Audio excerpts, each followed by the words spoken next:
तर भाई सकाळी सकाळी असा चालू होतो घराकडे थोडा राऊंड मारासाठी, तर तेवढ्यात मला आला इंस्टावर मित्राचा मेसेज, बघ म्हणे पोरगी बघाली म्हणे गावातून म्हणे एका पोरासोबत. तर भाई मी बघितली त्याची प्रोफाईल वगैरे पाहिली, आता त्यांना केलं असं लग्न वगैरे, तर फोटो पाठवली त्यांनी मला. तर भाई पाहिले इतका हद नाही, एवढा कारा पोट्टा भाई त्याच्यासोबत पारायली ती पोट्टी. म्हणजे भाई मला एक गोष्ट ना समजेल की का पाहून त्या पोट्टासोबत बघाली असं नाही का. आपने कितनी बार देखा होगा कि बहुत खूबसूरत कन्याएं कम शक्ल वाले पुरुषों के साथ शादी कर ली या उनके बॉयफ्रेंड हैं, ये क्यों है, ये आप मुझे समझाइए. आता तुम्हाला वाटत असेल की पैसा बघून बघाली असेल ना भाई, तर पैसा तर आम्ही बी कमवून राहिलो ना भाई.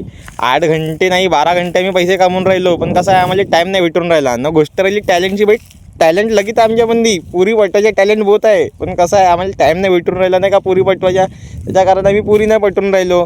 आम्हाला वाटतं का समोरून येईन कोणी प्रपोज करून तर बाई वाढन तो मला थोडीशी गोष्ट, पण असं आता वाटत नाही काही होईन बा करून आपल्याला समोरून करायला लागेल ट्राय नाही का. माही तुम्ही मला सांगा कमेंटमध्ये की करेक्ट लोकांनी कशी का मला गप्ती करून नाही का.